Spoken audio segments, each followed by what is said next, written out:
The fluorescent lights hum their electric monotone as Ashley Cooper moves through Cedar Creek Medical's emergency department, her movements precise and economical, the kind of efficiency that comes from triaging under mortar fire, though no one here knows that. No one can know that. The Pentagon had erased her after Marjah buried her file in a vault at JSOC headquarters, and she'd spent 3 years rebuilding herself one shift at a time in the anonymity of a San Diego teaching hospital. She doesn't rush. She doesn't hesitate. She simply appears where she's needed, hand steady as surgical steel, her presence so quiet that most of the ER staff has never really looked at her. In the locker room at 6:22 a.m., she touches the pair of worn combat boots in the bottom of her locker the way some people touch photographs. The leather is cracked. The laces are frayed. One heel shows the scuff marks from fast roping out of a Black Hawk helicopter over Kandahar province. She runs her thumb across the toe cap where the desert sand never completely comes out no matter how many times you wash it. 3 seconds. That's all she allows herself. Then she closes the locker and her hands are already moving, muscle memory and discipline merging into a single motion. The ER is a symphony of urgent boredom this morning, a teenager with appendicitis in bed 3, a construction worker with a lacerated hand in bed 5, a 74-year-old woman complaining of chest pain that's probably anxiety in bed 2. Ashley checks vitals with methodical precision. Blood pressure. Oxygen saturation. Heart rate.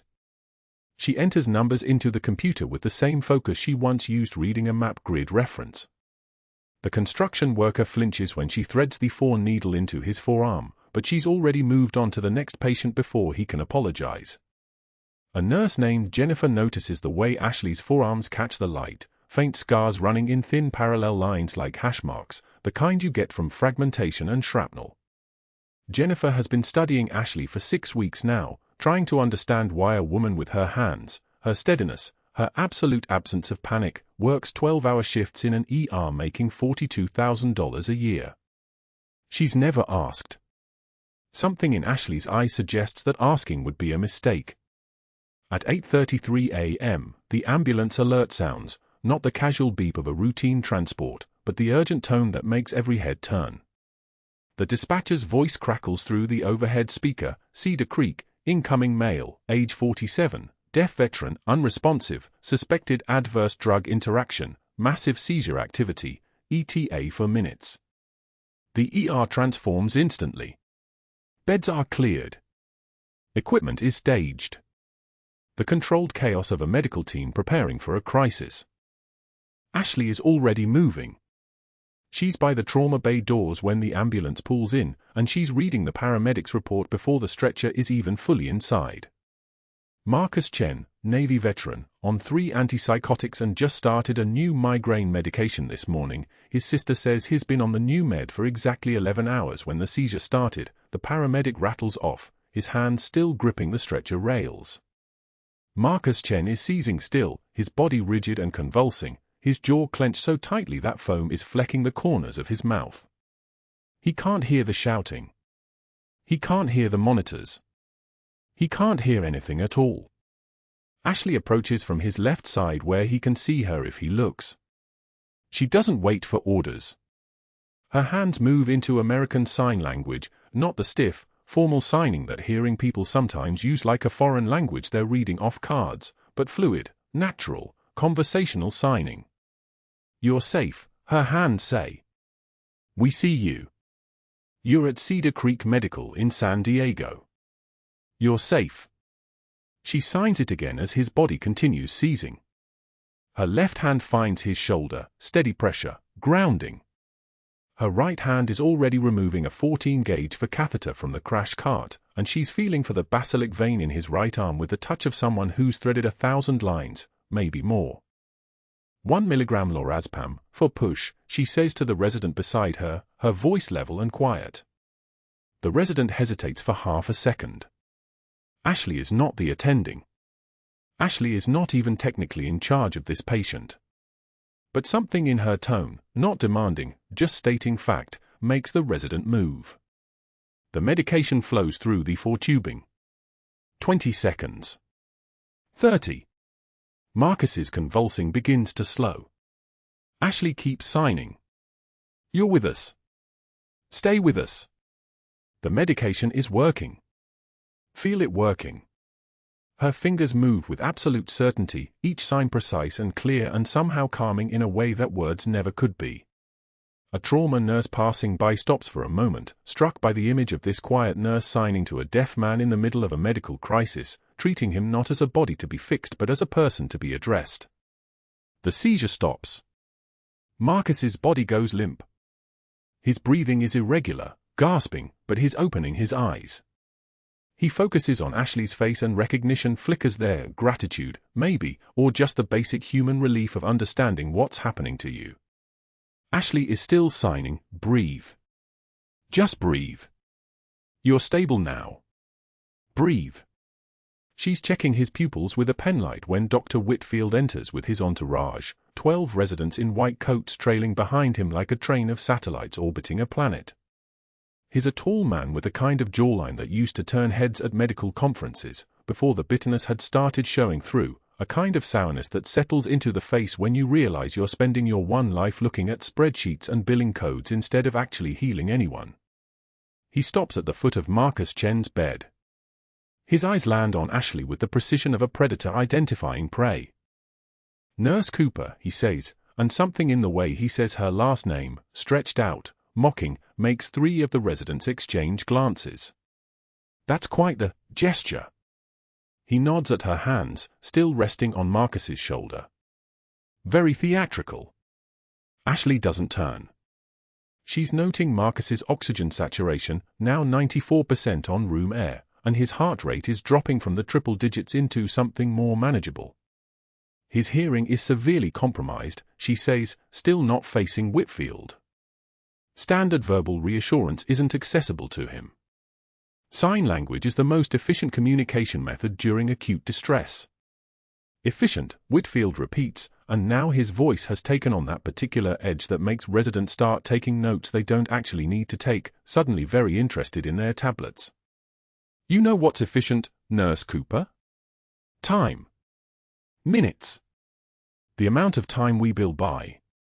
Do you understand what happens when we spend 12 minutes signing to a patient instead of moving to the next admission? Do you comprehend what that costs this department?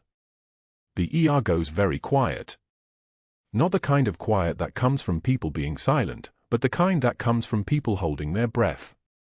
This patient's care is my responsibility, Whitfield continues, and he steps closer now, positioning himself where the residents can all see him address her, where the other nurses can hear clearly. And while I appreciate your enthusiasm, what I'm seeing here is a clear violation of protocol. A waste of billable minutes. This is exactly the kind of individualized bedside manner that sounds nice in nursing school but costs us approximately $800 per case when we could be moving patients through the system with clinical precision. One of the residents actually writes something down. Ashley notices this. She notices everything, the way the resident's pen shakes slightly, the way another resident won't meet her eyes, the way Jennifer, the nurse from the break room, has stopped what she's doing and is watching. The patient required reassurance, Ashley says quietly. He's received it. He's stable. She moves to step back from the bed, and her hand leaves Marcus's shoulder. She's already thinking about vitals, about the labs that need to be ordered, about the imaging, about the next patient in the waiting room who's been there for 90 minutes with a dislocated shoulder. You understand that this hospital operates on margins, Whitfield says, and there's almost a tone of teaching in his voice now, as if he's explaining something very simple to someone very slow.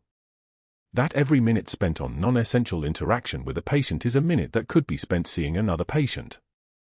That's how we keep Cedar Creek solvent. That's how any hospital stays solvent. We're not running a charity here. We're running a business. Ashley moves toward the medication cart. Her hands are steady. Her jaw is still relaxed. To anyone watching, she might have simply accepted the correction and moved on. But Marcus Chen is watching her with the intensity of a man who has learned to read faces, to read the micro-expressions that hearing people miss because they're distracted by sound. He sees the very slight tightening around her eyes.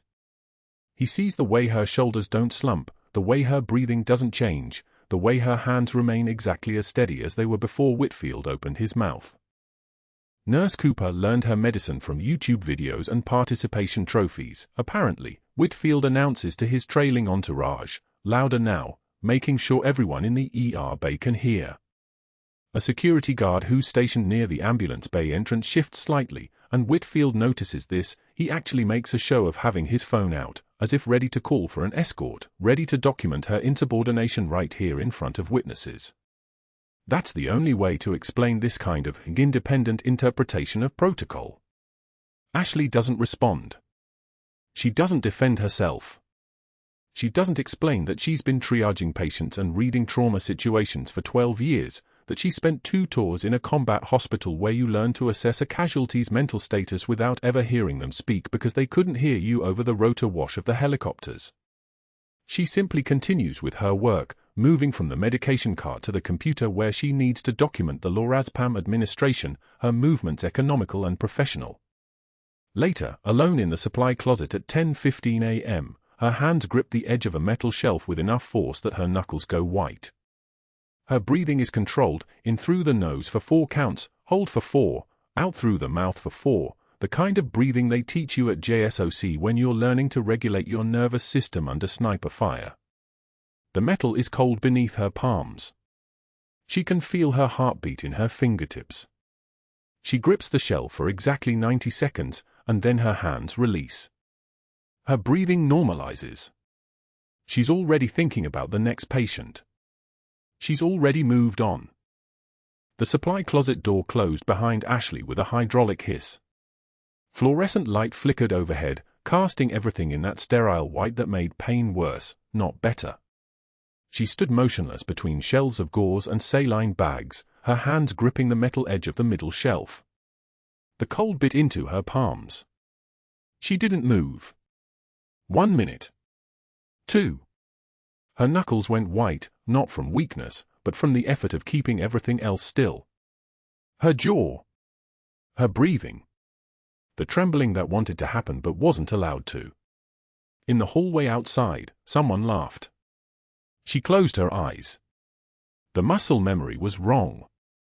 23 years of compartmentalization, and a man in a $3,000 suit had almost broken it in 90 seconds in front of 12 residents.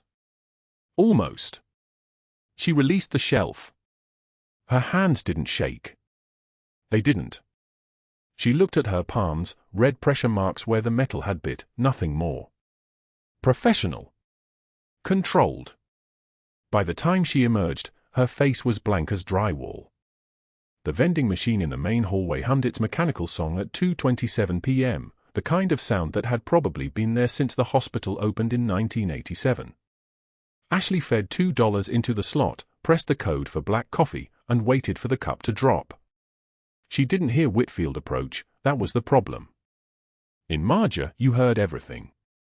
In Marjah, your life depended on noticing the moment the air changed.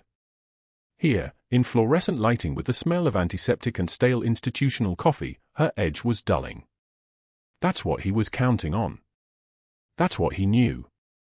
She turned with the paper cup warming her palms, and there he was, positioned between her and the exit with a security guard stationed conveniently 10 feet away, the kind of positioning that looked accidental to anyone not trained to read geometry.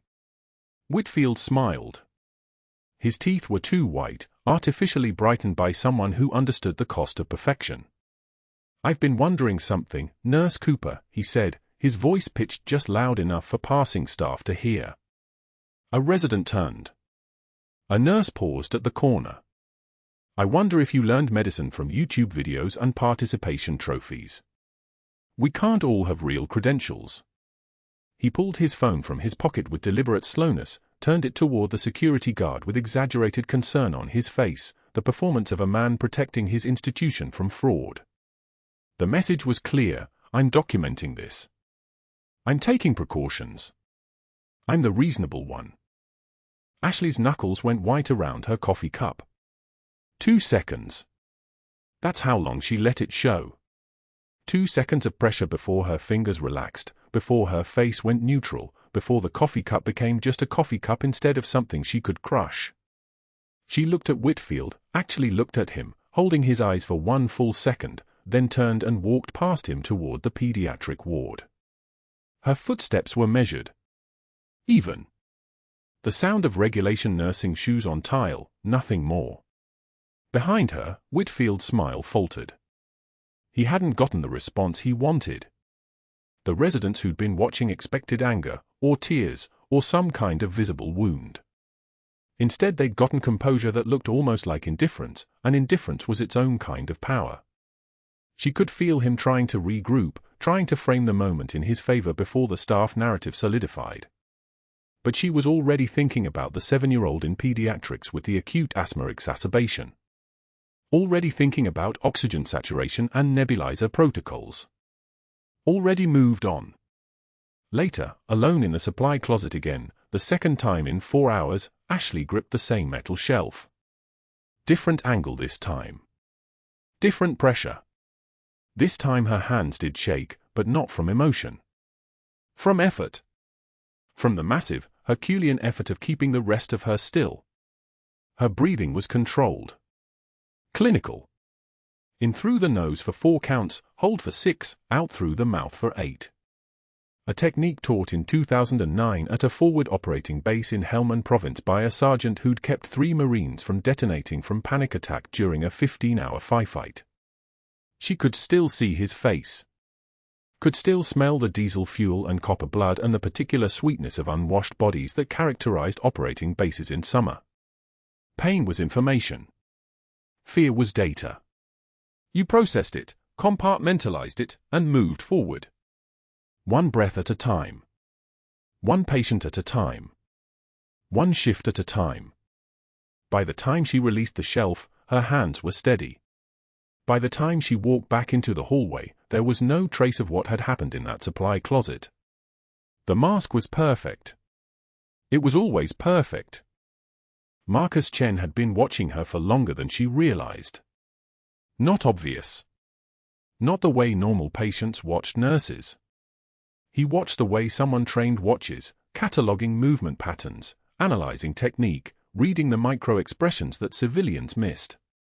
When she'd come to calm him that first day with her hands moving in the fluid grammar of American Sign Language, something had shifted in his expression. Recognition. Not of her face, they'd never met, but of something deeper.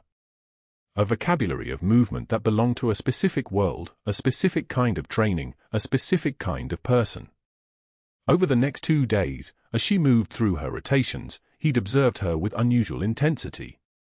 The way she handled the trauma patients. The precision of her movements. The economy of her gestures. She didn't waste energy. She didn't hesitate. That kind of efficiency came from one place. On the 3rd day after Whitfield's public performance, a 38-year-old male came into Cedar Creek with a spontaneous pneumothorax from a ruptured bulla, a bubble of tissue in the lung that had suddenly collapsed. Standard protocol called for needle decompression at the 2nd intercostal space, mid-clavicular line. The attending was already reaching for the kit when Ashley assessed the patient's anatomy and saw the problem. Scar tissue from an old thoracic surgery blocked the standard approach. Most nurses would have stepped back and let the doctor handle it. Ashley improvised. She angled for the 3rd intercostal space instead, adjusted the trajectory by 15 degrees to avoid the dense scarring, and performed the needle decompression with a 3-point technique that wasn't taught in any civilian medical school. It was field medicine. It was what you did in Afghanistan when standard approaches could kill you because the nearest surgical facility was a 2-hour helicopter ride away and the patient's oxygen saturation was dropping by the second. 50 seconds. That's all the procedure took. The pneumothorax released with a hiss of escaping air. O2 sat climbed from 72 to 89. The patient stabilized. Marcus Chen sat up in his hospital bed 30 feet away, his eyes widening. He'd seen that exact technique performed once before, in a collapsed building in Marjah, by a combat medic who'd worked under fire while extracting 13 Marines from the rubble. The angle, the depth, the deliberate sacrifice of textbook methodology in favor of tactical reality, there was no way that was coincidence. After Ashley finished documenting the procedure and moved to her next patient, Marcus made a phone call to a number he'd kept in his wallet for 7 years. A veterans advocacy line. A person who specialized in locating men and women who'd disappeared into classified work. He described the technique. He described the nurse. He described the hands that performed the procedure with the kind of certainty that came from having held death at bay through pure force of will. He didn't mention her name. He didn't have it. But he had enough. Meanwhile, Dr. Whitfield was being methodical. Efficient. Strategic.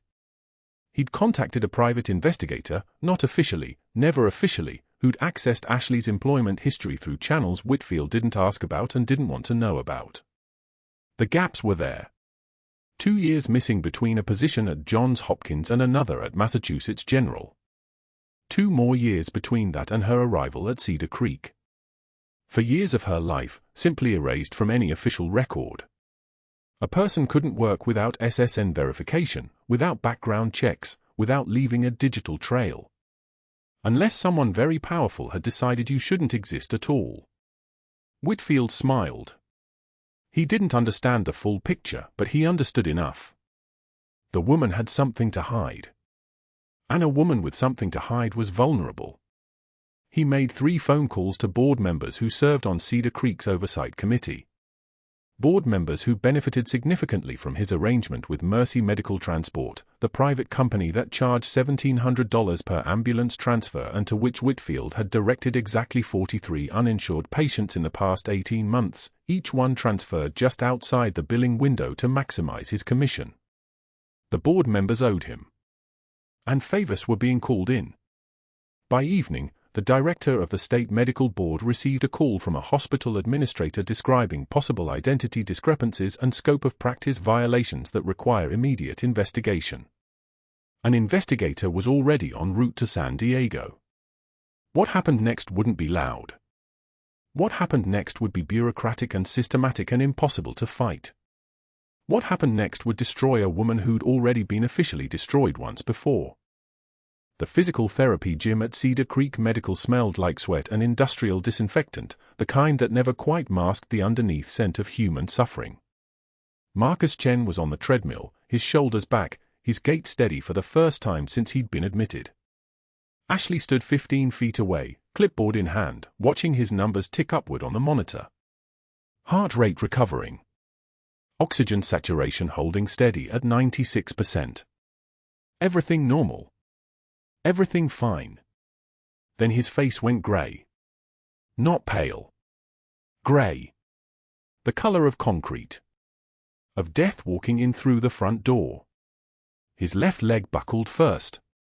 His right foot caught the edge of the belt and he pitched forward, his arms windmilling, trying to catch himself on nothing. The PT attending, a woman named Reeves who'd been working at Cedar Creek for 7 years, froze. Actually froze. Her hands were full of water bottles and she didn't drop them. She just stood there, staring, while Marcus Chen's body went rigid and his lips turned from pink to blue to something that looked like bruised plum. Ashley moved. She didn't think about protocols. She didn't think about scope of practice or the chain of command or the fact that Dr. Whitfield was somewhere in the building, probably in his office calculating how many procedures he could bill before lunch. She crossed the gym in 4 strides and caught Marcus under the armpits before his head could hit the treadmill. His skin was ice. Not cool. Ice. The kind of temperature that meant his body was shutting down, diverting blood away from the periphery to keep the vital organs alive for as long as possible. Code Blue, PT Gym, she said to Reeves, her voice steady as surgical steel. Call it now. Reeves's water bottles finally clattered to the floor. The page went out overhead and the hospital responded like a living thing, like a body recognizing its own emergency. Feet moving. Voices calling. Someone was running a crash cart from the direction of the ICU, the metal wheels squeaking against the linoleum in a sound like an animal's distress call. Ashley lowered Marcus to the floor in the recovery position, checked for pulse, found none, and began assessing his airway. His lips were still that terrible blue plum color. His chest wasn't moving. The O2 sat was dropping, she could see it on the wall monitor, the numbers falling like a stone through water. 94, 89. 83. Dr. Whitfield arrived before the crash cart did. He came through the PT gym doors at a near run, his white coat billowing behind him like something that wanted to be important but couldn't quite manage it. His face was flushed and his eyes were moving fast, cataloguing the scene with the clinical precision of a man who'd been trained to do this exact thing.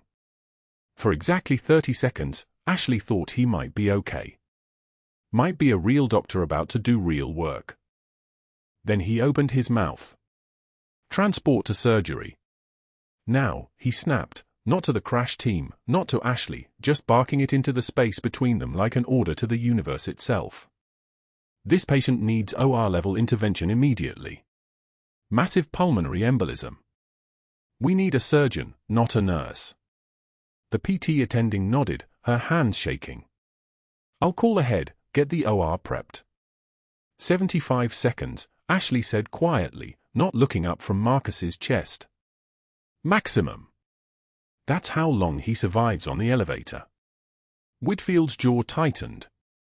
His eyes found hers, and in that instant, she saw something flicker across his face, a recognition, maybe, that this woman knew exactly what she was talking about. That she'd done this before. That she was already thinking in timelines and probabilities and the calculus of survival. He chose not to see it. Nurse Cooper, step back from this patient, he said, his voice dropping to something that tried to sound reasonable but came out as a threat. This patient requires surgical intervention. Your scope of practice does not include. He'll be dead before you get him to the elevator. Step back. Heart rate 0. Oxygen saturation 58. His perfused by gravity alone. I said step back, or I will have you removed from this gym by security. Whitfield's hand was already moving toward his pocket, already reaching for his phone, already preparing to make good on a threat that would destroy her. If you touch this patient outside your scope, I will press charges. Do you understand me? Practicing medicine without a license. Assault. Whatever I need to make it stick. The crash cart arrived.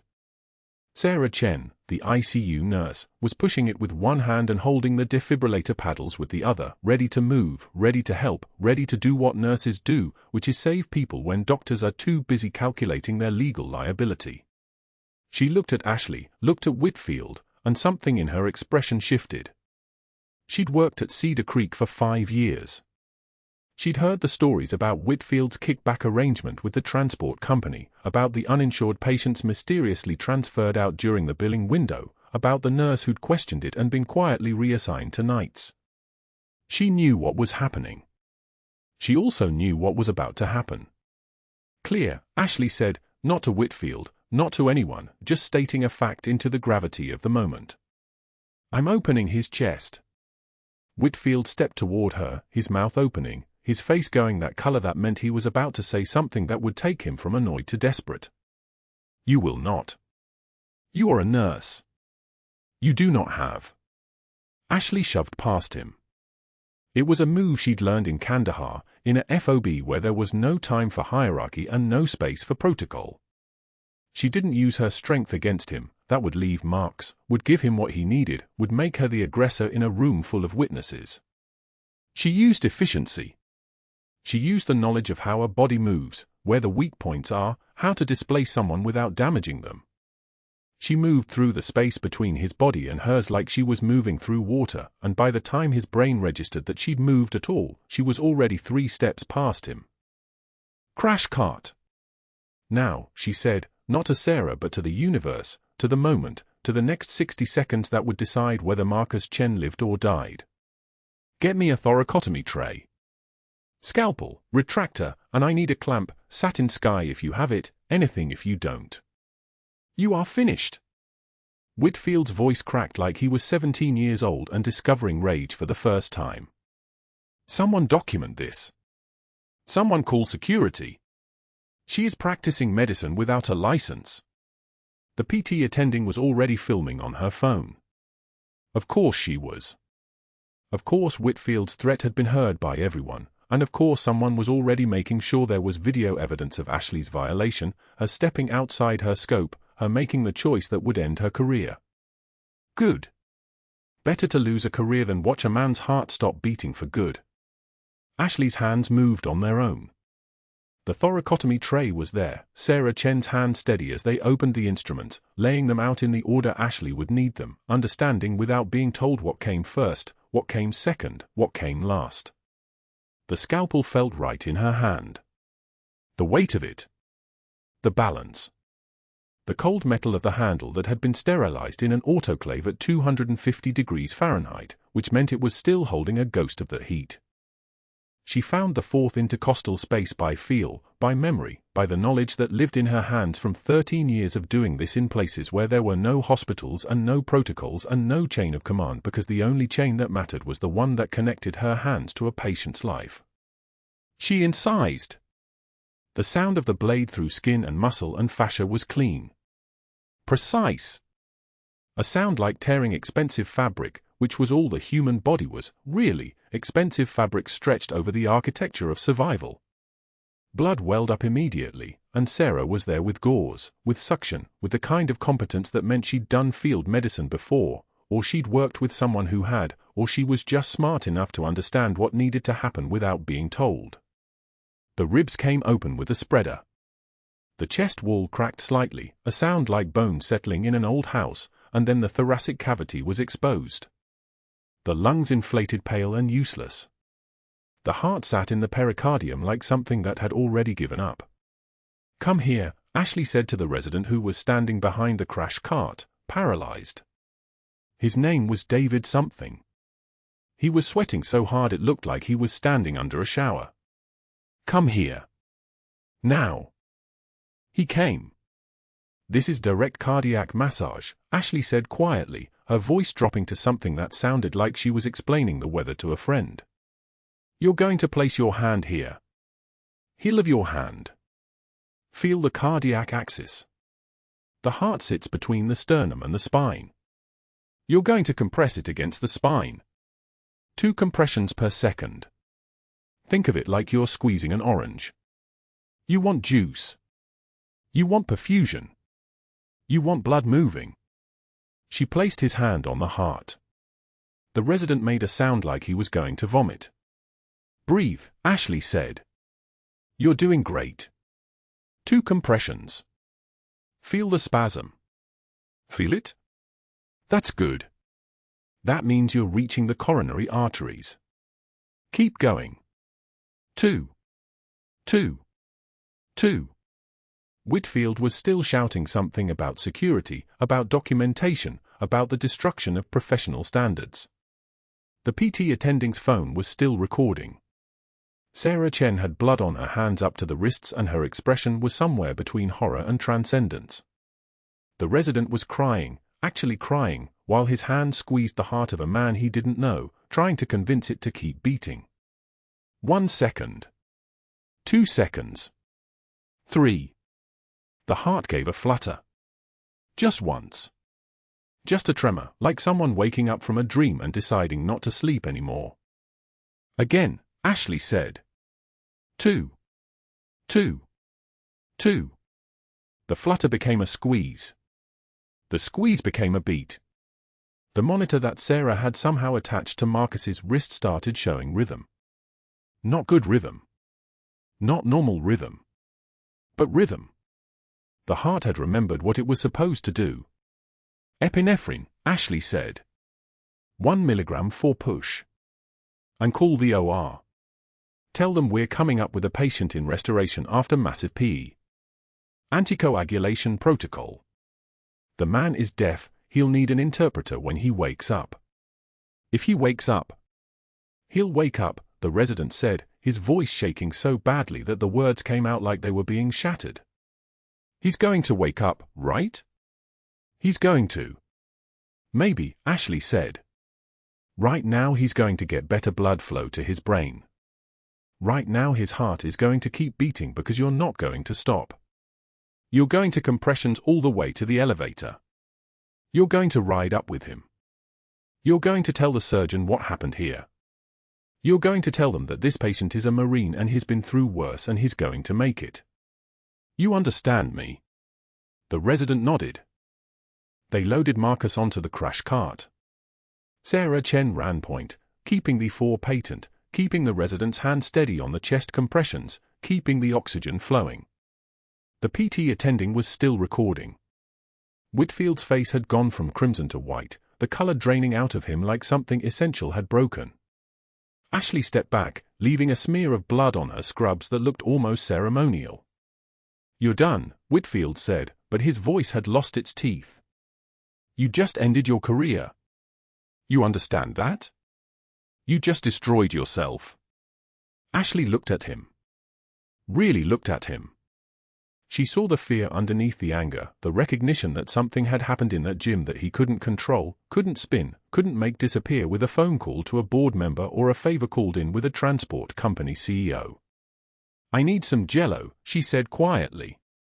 "I'm going on a break." Whitfield's face went crimson. Not the red of anger, the red of a man watching his leverage evaporate in real time. Ashley's hands were inside Marcus Chen's chest cavity, her fingers positioned around his heart, performing direct cardiac massage with the kind of precision that belonged in an operating room, not a physical therapy gymnasium. Blood had soaked through her scrubs. The fluorescent lights hummed overhead like they were bearing witness. She wasn't panicking. She wasn't even hurrying. Her voice came out steady, almost conversational, 90 compressions per minute. "Watch the ventricular response. There. See it? The rhythm's returning." A terrified second-year resident stood across from her, hands trembling as he followed her instructions, and Ashley didn't even acknowledge his fear. She simply kept talking him through it the way a pilot talks a passenger through landing a plane during engine failure, as if this was routine, as if her fingers manually pumping a man's heart back to life was just another Tuesday. The embolism that should have killed Marcus Chen in the ambulance fractured under the pressure of her hands. His pulse returned. His oxygen saturation climbed. 84. 89. 92. Sinus rhythm. Scattered applause broke out among the physical therapy staff before Whitfield's glare silenced the room like a gunshot. But it was too late. He'd seen what she could do. More importantly, he'd seen what she'd done without authorization, without a supervisor's approval, outside every protocol that protected hospital liability. He'd also seen that it worked. That Marcus Chen was alive because of her. That nobody was going to forget what they'd witnessed in that gymnasium. Whitfield left the building within minutes. He didn't speak to Ashley. He didn't need to. His face had already told her what was coming. Within 1 hour, Dr. Whitfield's phone had made 3 calls to board members who owed him favors, serious favors, the kind accumulated over 15 years of lucrative kickback arrangements with transport companies and referral networks. Men who sat in leather chairs and made decisions about other people's careers. Men who understood that nurses who saved patients outside protocol threatened the entire structure of plausible deniability that kept everyone's financial arrangements intact. The calls were brief. Professional. Devastating. "We have a situation at Cedar Creek. A rogue nurse, practicing surgery without authorization. Gross violation of scope. I need immediate action before this becomes a liability issue." By 4:33 p.m., Whitfield had contacted the state medical board investigator already en route to Cedar Creek, providing new urgency and context, a nurse with employment gaps she couldn't explain, a history that didn't quite add up, and now documented evidence of unauthorized surgical intervention. He also placed calls to the 3 fabricated references Ashley had listed on her original hire paperwork, names he discovered were disconnected numbers and defunct clinics, asking leading questions designed to deepen the mystery. Can you verify her employment dates? / Do you have any records of her credentials? / Are you aware of her current status? Each call was a brick in a wall. Each brick was positioned perfectly. By 6:15 p.m., the state medical board investigator was already in Cedar Creek's administrative offices, his briefcase open, his notepad filling with the details Whitfield had prepared. The man had a government bearing and zero doubt he'd seen credential fraud before. He'd seen nurses falsify backgrounds. He'd seen people lie about who they were. And he'd never once encountered someone who'd actually earned their credentials through classified military service. That concept didn't fit in any box his forms contained. By 7:16 p.m., Ashley was summoned to the administrative office on the 4th floor. She walked up the stairwell instead of taking the elevator, muscle memory from a life where elevators meant enclosed spaces and kill zones. Her badge was still clipped to her scrubs. She didn't know it was about to be taken from her. The administrator, a woman named Patricia Chen who'd worked at Cedar Creek for 18 years and knew the difference between a protocol violation and a miracle, began reading from a letter as soon as Ashley entered the room. Her voice was careful, professional, and filled with something like regret. Master Chief Petty Officer Ashley Cooper, Patricia stopped. Her eyes met Ashley's for a fraction of a second. That's not your name on file. It's my rank, Ashley said quietly. Patricia continued reading. The letter cited gross violation of protocols, unauthorized surgical intervention, practicing medicine without a license, and possible identity discrepancies requiring immediate investigation. The State Medical Board investigator sat in the corner, watching. A security guard, the same one who'd been Whitfield's prop during the vending machine incident, stood near the door. Your badge, Patricia said, and her hand extended across the desk. It wasn't a request. Ashley unclipped the badge and placed it in Patricia's palm. The plastic was still warm from her body. The photograph on it showed someone who looked like her but wasn't, a nurse who'd existed for 3 years in the margins of Cedar Creek's ER, helping people, asking no questions, collecting no recognition. That person was being officially erased. The security guard walked her through the hallway. Patients saw her being escorted out. Staff members in scrubs watched from doorways and pretended to look at their phones. The lobby was the worst. Colleagues she'd helped during Code Blues, residents she'd taught procedures to, attendings she'd corrected politely when they'd missed sepsis signs. None of them made eye contact. The automatic doors hissed open like they were releasing her into a void. 2 hours later, Ashley sat in her car in the Cedar Creek parking garage, engine off. She'd forgotten to turn it on when she climbed into the driver's seat.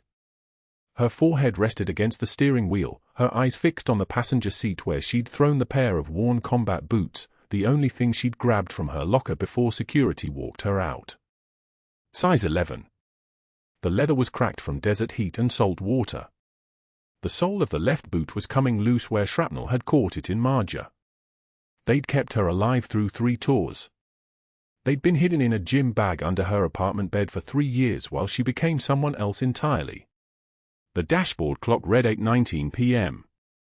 The parking garage lights buzzed above her like insects trapped in amber. Her hands were still steady. That was the thing about military training, it kept your hands from shaking even when your entire existence had just been shredded. Especially then. Especially when shaking wouldn't change anything. She'd been erased once by JSOC after Operation Siren Song. Now she was being erased again by Cedar Creek Medical, by the state, by the system that couldn't accommodate someone whose background didn't fit the boxes. She'd saved a man's life today. She'd been fired for it tonight. The logic was perfect, in its way. Perfectly broken. The rain started around 9:15 p.m., hammering the windshield like applause for something that had already ended. Ashley didn't turn on the engine. She didn't turn on the wipers. She just sat there in the dark, her head on the steering wheel, staring at the boots that had carried her through war and into this garage, understanding in a way she'd learned to understand things during 3 years of hiding, that sometimes the moment before everything changes looks exactly like the moment before nothing changes at all.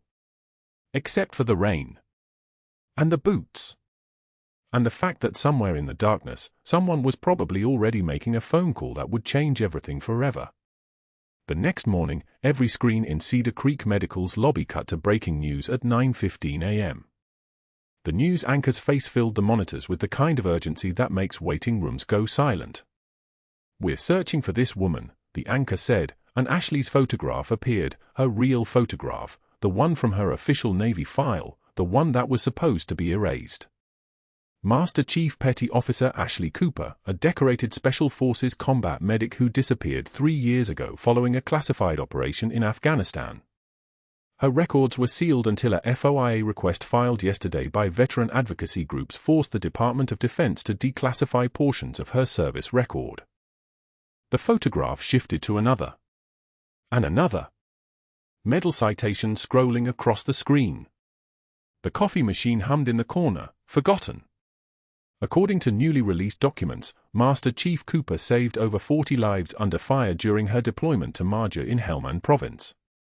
Her whereabouts have been unknown since the operation's conclusion, and the Pentagon has just announced it is searching for her immediately. Dr. Whitfield was mid-sip in the cafeteria when the double doors opened. The sound, not loud, but deliberate, of boots on tile. 1, 2, 3, 4. Marcus Chen walked through in his dress blues, navy uniform crisp as new currency, flanked by 2 officers with the bearing of people who carried authority like muscle. Behind them came a man in a dark suit, his posture suggesting he was the kind of person accustomed to being the heaviest presence in any room. Marcus saw Whitfield's face drain of color and smiled, the kind of smile that comes from 3 years of waiting for a moment like this. His hands moved, fingers spelling out the letters with deliberate grace, SIREN. His interpreter, a woman with a voice like controlled steel, spoke the single word to the gathered staff. Her code name was Siren. The lobby fell into that particular silence that happens when reality rewrites itself. News crews had flooded in behind the officers, cameras catching everything, Whitfield's coffee cup trembling in his hand, the way his jaw worked without producing sound. The hospital's elderly security guard, Frank, a Vietnam veteran who'd seen a lot of things but somehow never seen anything like this, stood to attention with the kind of posture that came from muscle memory older than 30 years.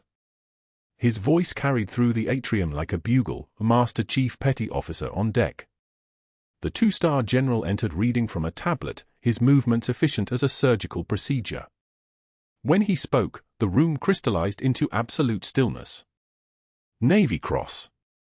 He paused, letting the weight settle. Silver Star. Another breath. Another Silver Star. His eyes moved from the tablet to Whitfield. Purple Heart. 18 documented saves in Marjah alone. Master Chief Cooper extracted a senator's son from a collapsed building during active mortar fire, which is precisely why her records were buried and remain classified at the highest levels. Whitfield's hands had gone white at the knuckles. The general continued, his voice the kind that had commanded troops in places where the wrong word got people killed. Master Chief Cooper's emergency surgical techniques are now standard TCCC protocol taught to every combat medic deploying overseas. Her innovations have saved approximately 8,000 lives in field conditions over the past 3 years alone. She is currently under consideration for the Medal of Honor. Marcus turned to face the crowd, his fingers moving through the air with the precision of someone translating not just words but memory. His interpreter's voice cracked as she spoke. She threw herself on top of me during a mortar attack in that building. Shrapnel took my hearing for 3 days. She gave me the boots off her own feet because mine were blown off, and I didn't know her name until yesterday when I saw those hands and remembered exactly what it meant to be saved by someone who doesn't quit. Marcus paused. She never told me. Never asked for anything. Just kept moving to the next person. The lobby held its breath for exactly 10 seconds. Then the general turned to face Dr. Whitfield directly, and every camera in the room shifted in unison, capturing the moment with the kind of clarity reserved for things that reshape careers forever. Dr. Whitfield, you are terminated effective immediately for suspending a Medal of Honor nominee currently under consideration for the nation's highest military decoration. Whitfield's coffee cup slipped from his hand and shattered on the tile floor, the sound bright and final, like a period at the end of a sentence nobody wanted to read.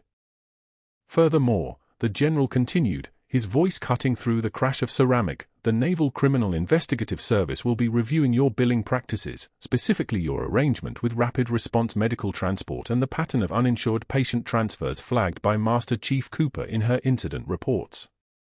Reports she filed before you suspended her. Reports that triggered a 3-month federal investigation.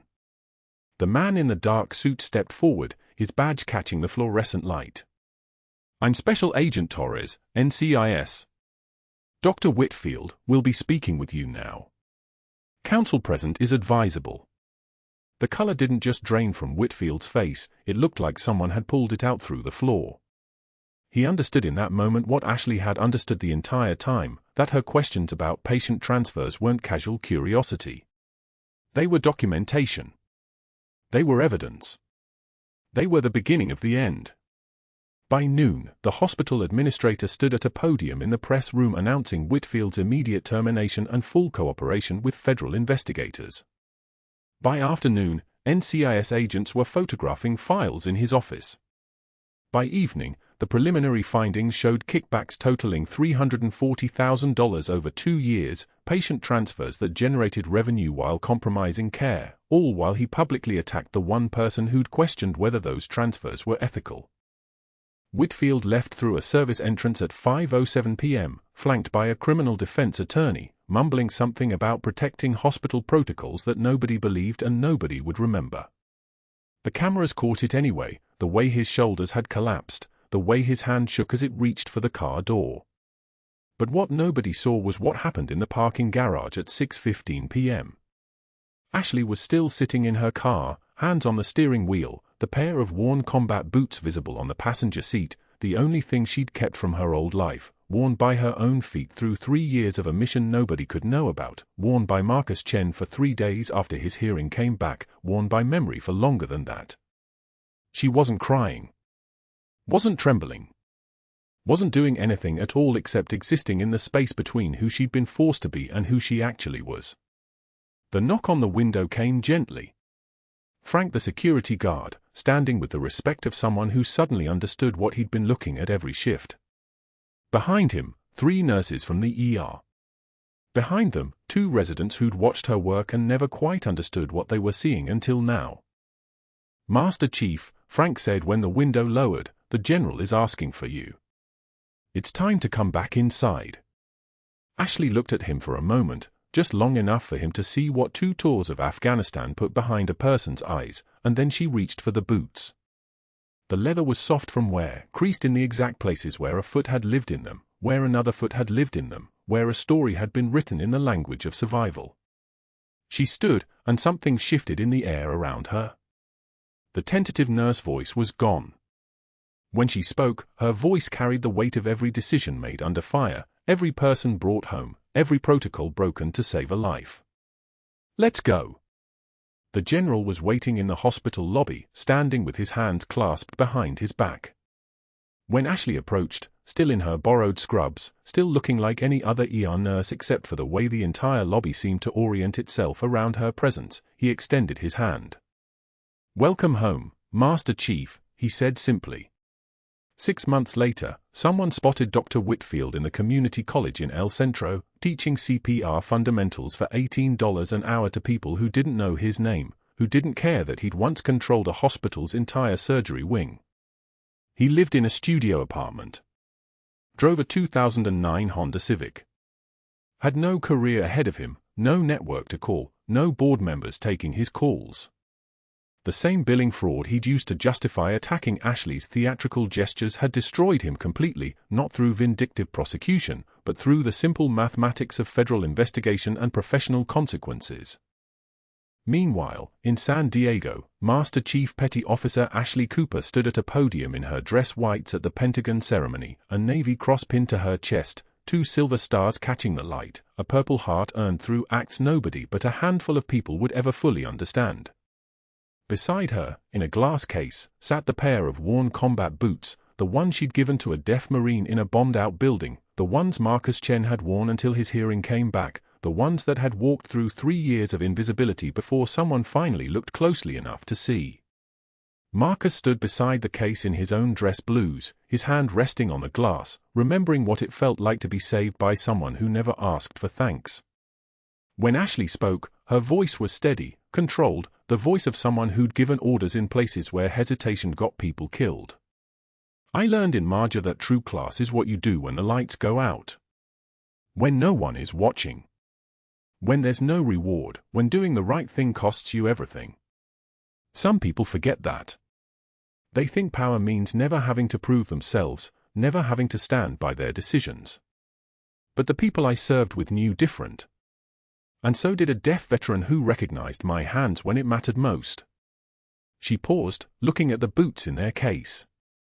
Heroes walk among us. Sometimes pushing mops. Sometimes saving lives in the dark. Sometimes standing in a hospital lobby asking questions about billing practices because it's the right thing to do, regardless of who it offends. Whitfield watched the ceremony on a grainy television in the community college break room, eating a sandwich alone at 5:30 a.m. before his morning CPR class. He'd seen the news. Understood the mathematics of his own destruction. Knew that somewhere, Ashley Cooper was receiving medals while he cleaned whiteboards for minimum wage. But what he never understood was this: Ashley never thought about him again. Subscribe for more stories of buried heroism and institutional injustice. Like and comment if you've ever been underestimated by someone who had no idea who they were standing next to. And ask yourself this: if the Pentagon called your workplace tonight, would anyone believe the quiet person in the corner was the reason the whole operation worked?